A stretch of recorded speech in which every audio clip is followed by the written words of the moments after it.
Setelah resmi kedatangan Kevin Dix yang baru menyelesaikan naturalisasi, timnas Indonesia dikabarkan semakin dekat dengan kehadiran striker baru. Top skor Liga Belanda itu bahkan sangat percaya diri mengatakan jika dirinya akan segera disahkan sebagai pemain timnas Indonesia pada tahun 2025 nanti. Seperti diketahui, timnas Indonesia baru saja merampungkan proses naturalisasi terhadap pemain asal Belanda keturunan Ambon, Maluku yaitu Kevin Dix. Bersama dua pemain timnas putri yaitu Noah Johanna Christina Cornelia Laatomu dan Estella Raquel Loupati, mereka resmi disumpah sebagai WNI, Jumat malam, 9 November 2024. Setelah menaturalisasi Kevin Dix, PSSI tampaknya masih belum berhenti berburu pemain keturunan susunya di Belanda untuk timnas Indonesia. Apalagi, Sekjen PSSI Yunus Nusi dalam rapat paripurna bersama Komisi X DPR RI mengungkapkan jika pihaknya masih akan menambah pemain naturalisasi lagi. Ditambah lagi dengan fakta bahwa sampai saat ini pelatih Shin Tae-yong masih belum menemukan sosok yang tepat untuk mengisi sektor serang timnas Indonesia. Maka dari itu, sejumlah rumor bermunculan terkait siapa sosok striker keturunan Belanda yang kini tengah didekati oleh timnas Indonesia melalui PSSI. Satu nama yang kemungkinannya paling kuat muncul ke permukaan yaitu Mauro Zijlstra, striker keturunan Bandung yang pernah menempati ranking kedua top skor Liga Belanda. Musim lalu, ia mengoleksi 8 gol dan 1 assist dari 12 kali penampilan bersama NEC Nijmegen U21. Kini, ia mencoba peruntungan di FC Volendam.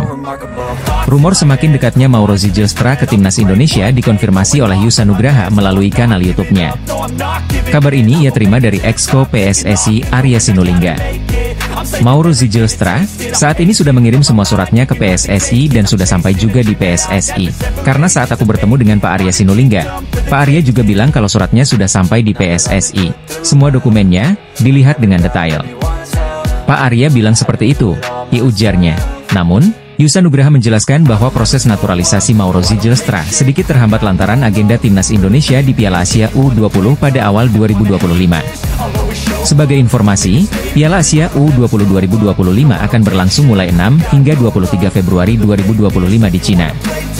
Timnas Indonesia menargetkan finish 4 besar demi lolos Piala Dunia U20.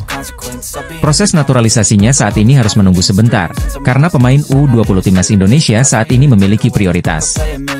Sebentar lagi mereka bermain di Piala Asia, paparnya. Sebelumnya, Mauro Zijlstra pernah mengatakan kalau dirinya hampir menyelesaikan proses naturalisasinya untuk memperkuat Timnas Indonesia. Semua dokumennya sekarang ada di PSSI.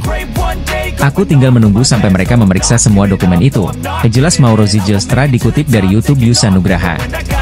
Tapi, Mauro Zijlstra belum bisa mengungkapkan kapan waktu yang pasti terkait proses naturalisasinya diselesaikan oleh PSSI.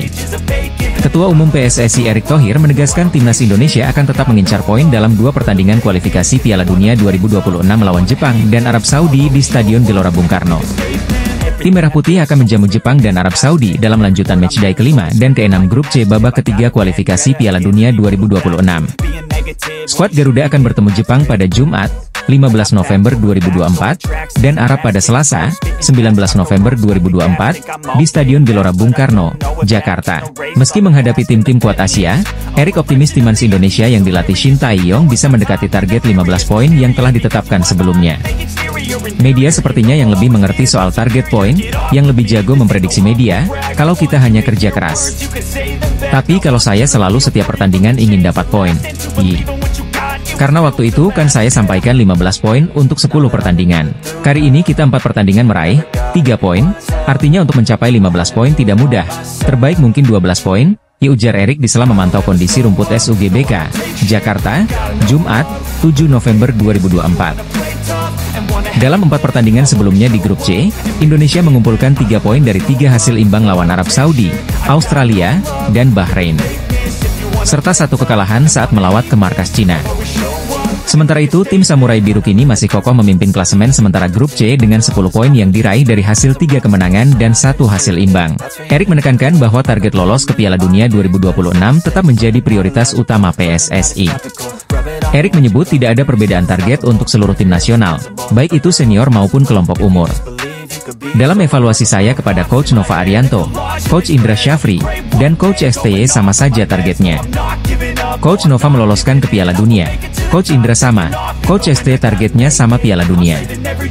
Saya tidak membedakan siapapun pelatihnya, tegas Erik. Erik juga senang saat ini PSSI mendapat dukungan dari berbagai pihak. Hal itu menunjukkan kepercayaan publik terhadap PSSI yang semakin membaik. Erik juga terus mengupayakan yang terbaik untuk PSSI dan Timnas agar semua pihak merasa senang. Ini belum pernah terjadi PSSI mendapat kepercayaan seperti ini dari publik. Ada sponsor susu, minuman, perusahaan finance, aksiar, dan tiketing. Ini membuktikan ketika PSSI bekerja secara profesional dan transparan, semua pihak merasa senang. Pemerintah happy, masyarakat happy, sponsor dari pihak swasta happy, diucap Erik. Meski demikian, Erik menegaskan PSSI tidak boleh cepat puas. Dengan keberhasilan PSSI saat ini, semua mata akan tertuju pada PSSI, dan harapan masyarakat pastinya lebih tinggi lagi. PSSI tidak boleh puas, tidak boleh cepat ngos-ngosan, harus terus berpacu lagi, kuat lagi. Karena semua mata sangat menyorot kepada sepak bola dan ekspektasi masyarakat akan sangat tinggi, diujar Erik. 3 penyerang keturunan yang menjadi buruan PSSI untuk memperkuat Timnas Indonesia. Sekjen PSSI Yunus Nusi mengatakan beberapa penyerang yang masuk radar PSSI masih dalam proses. Ya, kita tetap dalam proses. Striker kita masih dalam proses, kata Yunus Nusi kepada awak media. Kami belum bisa mengumumkan namanya. Sebab, kita agak menemui beberapa hambatan untuk mencari striker yang berdarah Indonesia, dilanjut mantan anggota Exco PSSI ini. Meski tidak mengungkap siapa saja penyerang yang dalam proses, sudah dapat diterka siapa-siapa saja penyerang yang dimaksud Yunus Nusi. Pertama ada nama Mauro Zylstra. Dalam beberapa kesempatan, Mauro Zylstra mengaku sudah mengirimkan berkas naturalisasi kepada PSSI. Pernyataan itu pertama kali diungkapkan Mauro Zylstra medio Agustus 2024. Namun, hingga PSSI memperkenalkan Mees Hilgers, Eliano Reijers sampai Kevin Dix sebagai calon pemain Timnas Indonesia, Mauro Zylstra tak kunjung mendarat di tanah air. Saat ini, Mauro Zylstra berstatus penyerang FC Volendam U21.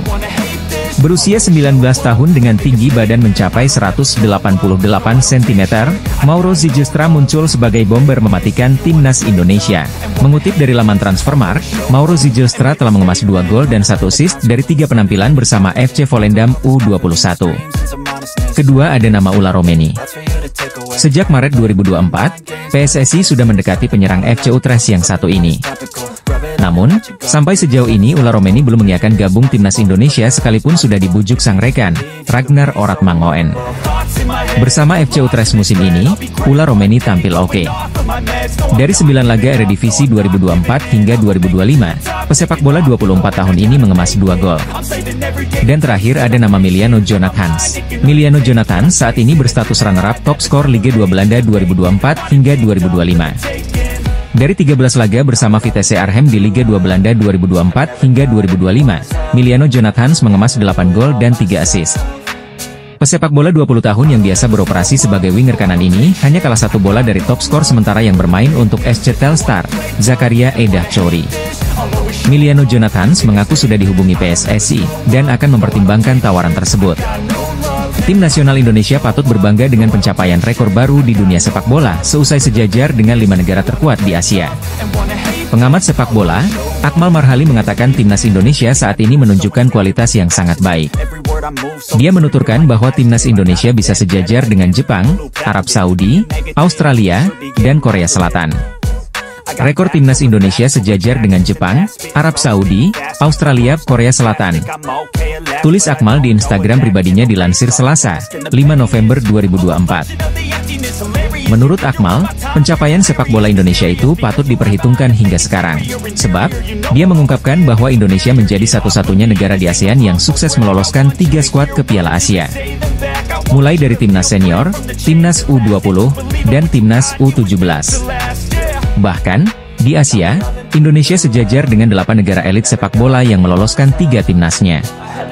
Mulai dari Jepang, Korea Selatan, Arab Saudi, Australia, Iran, Uzbekistan, Korea Utara, dan Cina, jelasnya. Akmal menilai pencapaian atlet sepak bola Indonesia itu patut dibanggakan. Oleh karena itu, dia menyebut peluang Indonesia lolos ke Piala Dunia mesti diperhitungkan dengan baik. Prestasi yang membanggakan. Tinggal bagaimana menyiapkan diri secara maksimal untuk lolos ke Piala Dunia, kata dia. Selain itu, Akmal mengatakan timnas Indonesia yang dilatih Shin Tae-yong memang berat untuk lolos langsung ke Piala Dunia. Sebab, dia menuturkan hal tersebut masih mungkin ditembus skuad Garuda bersama Shin Tae-yong. Mulai dari timnas senior yang dilatih Shin Tae-yong yang sedang berjuang di babak ketiga kualifikasi Piala Dunia 2026 Grup C Zona Asia. Untuk lolos langsung sangat berat. Tapi, buat lolos ke babak keempat kualifikasi Piala Dunia 2026 sangat terbuka. Syaratnya, kalahkan Bahrain dan Cina saat menjadi tuan rumah, paparnya. Sementara itu, Akmal Marhali turut menyoroti persiapan timnas Indonesia U20 di bawah kepemimpinan pelatih Indra Syafri dan timnas Indonesia U17 bersama pelatih Nova Arianto. Dia mengungkapkan timnas junior itu bisa mendapatkan tiket ke Piala Dunia U20 dan U17 sekaligus. Komisi 13 DPR RI mengabulkan permohonan naturalisasi Kevin Dix.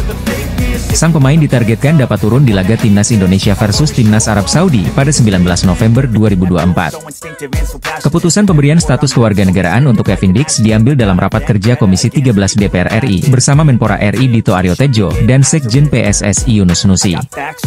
Raker itu berlangsung di Gedung Parlemen, Senayan, Jakarta, Senin, 4 November 2024. Dengan begitu, proses naturalisasi Dix akan berlanjut tahap rapat paripurna DPR RI yang biasanya berlangsung hari Selasa. Setelah itu, berkas akan dibawa ke Sekretariat Negara untuk diterbitkan keputusan Presiden RI dalam hal ini Prabowo Subianto. Dari sana, Dix baru akan menjalani pengambilan sumpah WNI. Terakhir, ia harus melewati proses perpindahan federasi untuk bisa membela timnas Indonesia. PSSI menargetkan seluruh proses itu rampung sebelum laga kontra timnas Arab Saudi. Dengan demikian, Dix bisa didaftarkan untuk pertandingan yang berlangsung pada 19 November 2024 di Stadion Utama Gelora Bung Karno. Sekjen Yunus Nusi mengatakan harapan PSSI agar Komisi 13 DPR RI bisa mengabulkan permohonan proses naturalisasi tersebut, dibunyi pengumuman di situs resmi PSSI. Apalagi Kevin Dix bisa melakukan debut melawan Arab Saudi pada laga ronde ketiga kualifikasi Piala Dunia 2026 Zona Asia, diimbu pengumuman itu. Dengan waktu kurang dari 2 pekan, patut dinanti apakah proses naturalisasi Dix bisa rampung secepat mungkin atau tidak. Sebab, waktunya terlalu mepet. Timnas Indonesia akan tampil di Piala AFF 2024 pada akhir tahun ini dan pelatih Shin Tae-yong telah mengonfirmasi bahwa dirinya akan mengandalkan pemain di bawah usia 22 tahun. Skuad Garuda sedang fokus tampil di kualifikasi Piala Dunia 2026 pada bulan ini, dengan menghadapi Jepang dan Arab Saudi. Kedua laga digelar di Stadion Gelora Bung Karno, dengan timnas Indonesia akan menghadapi Jepang pada 15 November 2024 dan Arab Saudi pada 19 November 2024. Hanya beberapa pekan kemudian, skuad Garuda akan kembali ke lapangan untuk Piala AFF 2024, yang akan dimulai pada Desember 2024. Namun, karena ajang ini berada di luar jendela FIFA, alias FIFA Matchday, maka klub tidak berkewajiban untuk melepas para pemainnya jika dipanggil tim nasional. Para pemain senior yang jadi andalan di klubnya, seperti mereka yang berkarir abroad, pun sulit melepas para pemainnya. Oleh karena itu, pelatih Shin Tae-yong mengatakan bahwa dirinya akan mengandalkan pemain dari tim U22 untuk ajang ini. Memang tim kita akan datang dengan timnas U22. Jadi pastinya bisa kurang secara kemampuan dibanding tim lain, kata ST kepada para wartawan di FX Sudirman dalam acara Trofi Tour Piala AFF 2024. Sejatinya, tidak ada aturan mengenai hal itu dari AFF, namun Shin Tae-yong memilih untuk memberi kesempatan kepada para pemain mudanya untuk berkembang. Kendati demikian, sang pelatih asal Korea Selatan mengaku tetap ingin memperebutkan trofi Piala AFF 2024, setidaknya mencapai final. Tetapi saya akan berusaha semaksimal mungkin dan saya berharap kita bisa datang sampai ke final dan kemampuan kita ya segitunya juga sudah berkembang juga sampai sekarang. Jadi jujur ya saya berharap bisa masuk final Piala AFF, tambah Shin Tae-yong. Dia tetap bisa memanggil para pemain abroad yang berusia di atas 22 tahun, tentunya. Namun, mempertimbangkan pernyataannya di atas, maka mari beranggapan bahwa Shin Tae-yong akan mengandalkan pemain berusia maksimal 22 tahun sepenuhnya. Di bawah Mister Shin Tae-yong masih bisa mengandalkan kiper bintangnya, Hernando Ari, yang kini berusia tepat 22 tahun. Bintang AC Milan Tijani Rangers akhirnya mau berbicara jujur soal perasaan sebenarnya terhadap timnas Indonesia yang juga tempat asal dari sang ibu. Padahal, Tijjani Rejders pernah menolak timnas Indonesia beberapa waktu lalu dan terbukti kini dirinya tak tergantikan di lini tengah tim Belanda. Banyak supporter timnas Indonesia yang sekarang mulai ikut membantu federasi untuk mencari pemain keturunan di Eropa.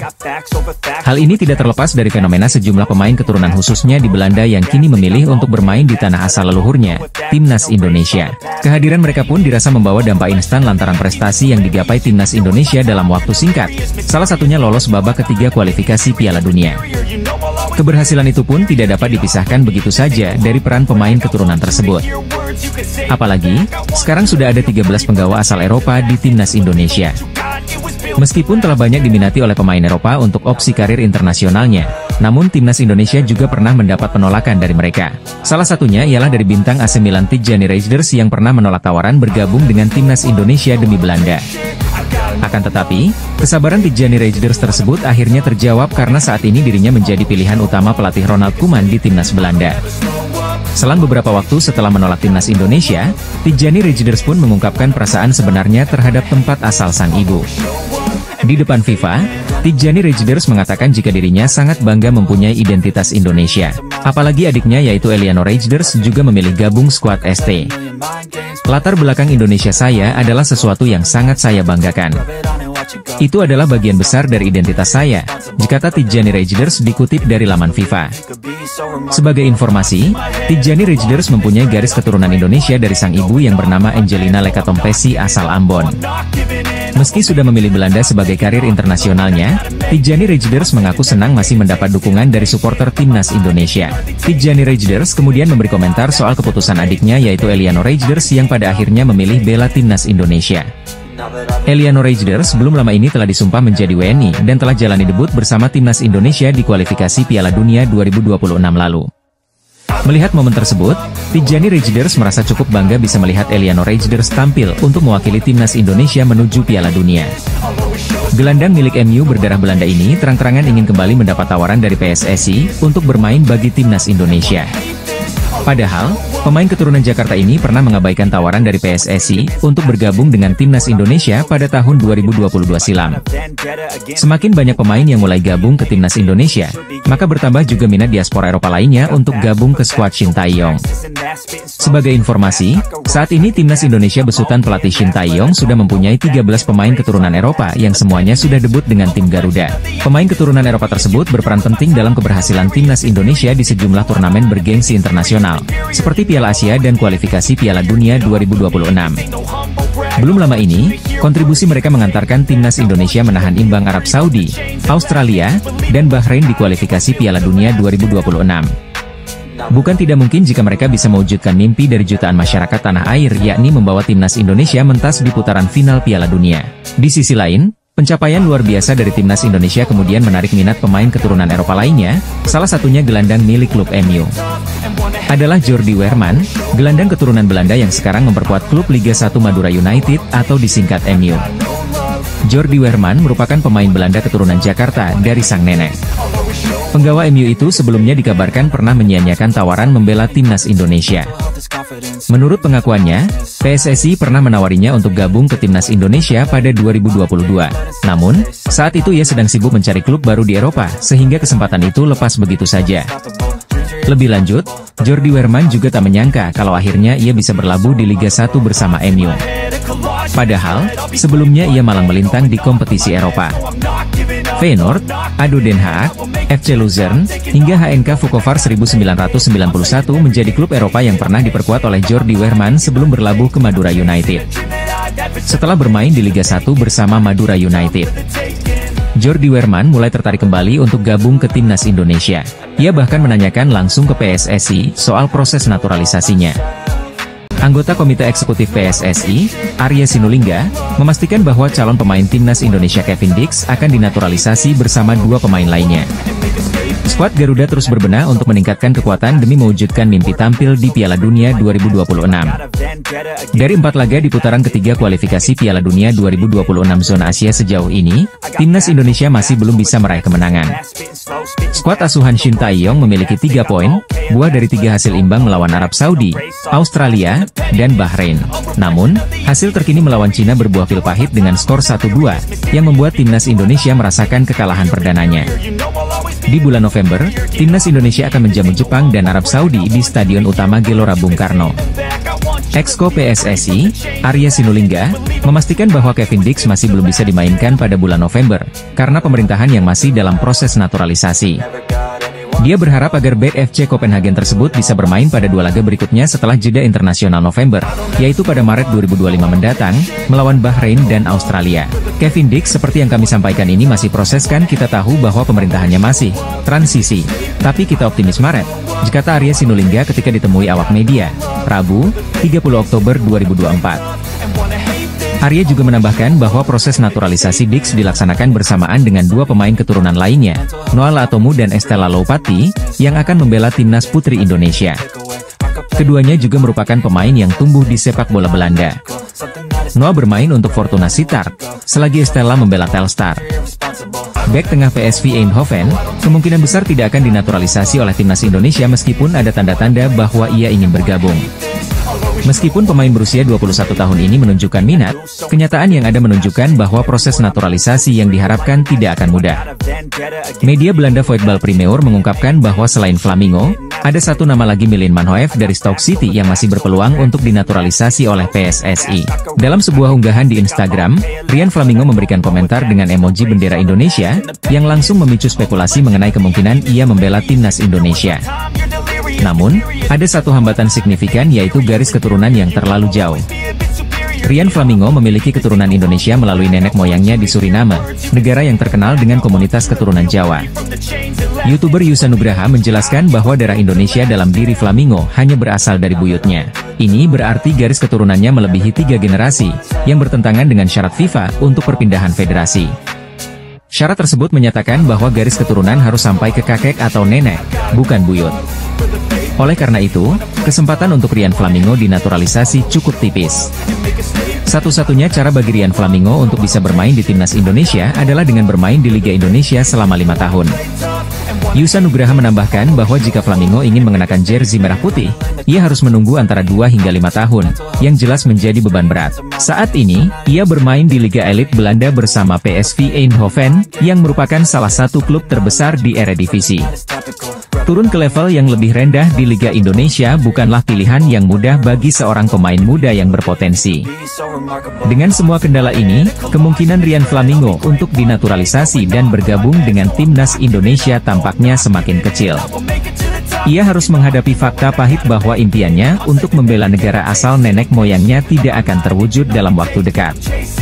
Pelatih timnas Indonesia, Shin Tae-yong mendapat sorotan tajam dari media Jepang jelang pertemuan kedua tim di lanjutan kualifikasi Piala Dunia 2026 bulan November mendatang. Timnas Indonesia akan melanjutkan perjuangan di kualifikasi Piala Dunia 2026 dengan menghadapi Jepang dan Arab Saudi pada matchday kelima serta ke-6. Dilansir dari laman FIFA, disebutkan bahwa skuad Garuda akan lebih dulu menjamu Jepang pada tanggal 15 November 2024. Kemudian 4 hari berselang, barulah timnas Indonesia menghadapi Arab Saudi juga di laga kandang. Jika melihat dari rekor pertemuan, timnas Jepang jelas bukan lawan yang mudah buat timnas Indonesia. Tercatat, timnas Indonesia baru sekali menang dari total 5 pertandingan terakhir melawan skuad Samurai Biru. Kemenangan terakhir timnas Indonesia atas Jepang pun sudah terjadi sangat lama, yakni pada tahun 1981 di ajang persahabatan. Pada pertemuan terakhir, Jepang berhasil mengalahkan timnas Indonesia dengan skor 3-1 di babak 16 besar Piala Asia 2023. Meski secara head-to-head Jepang mampu unggul atas timnas Indonesia, namun tetap saja kekuatan anak asuh Shin Tae-yong bisa membuat media lokal negeri Sakura khawatir. Salah satu media lokal Jepang, Go-NEJP, bahkan menyebut pelatih Shin Tae-yong telah membuat pernyataan seram yang jelang pertemuan kontra timnas Indonesia. Menurut laman tersebut, Shin Tae-yong telah mengetahui gaya bermain Jepang dan diprediksi bisa mempersulit timnas mereka untuk amankan kemenangan. Timnas Jepang sangat kuat, tapi saya tahu cara menanganinya. Demikian pernyataan seram pelatih timnas Indonesia asal Korea itu, ditulis judul Go-NEJP. Lebih lanjut, Go-NEJP juga mengulas sosok Shin Tae-yong yang pernah berhadapan dengan Jepang baik di level klub maupun di ajang timnas. Shin Tae-yong, pelatih berusia 54 tahun, bermain untuk timnas Korea Selatan saat masih aktif, namun bermain melawan timnas Jepang pada tahun 1997. Selain itu, di level klub, ia bermain melawan Yokohama F. Marinos di Liga Champions AFC, ditambah Go-NEJP. Saat ini, timnas Indonesia tertahan di urutan kelima klasemen grup C kualifikasi Piala Dunia 2026 dengan torehan 3 poin. Anak asuh Shin Tae-yong masih berjarak 7 angka dari Jepang yang kokoh di puncak klasemen usai tampil tak terkalahkan dalam 4 laga.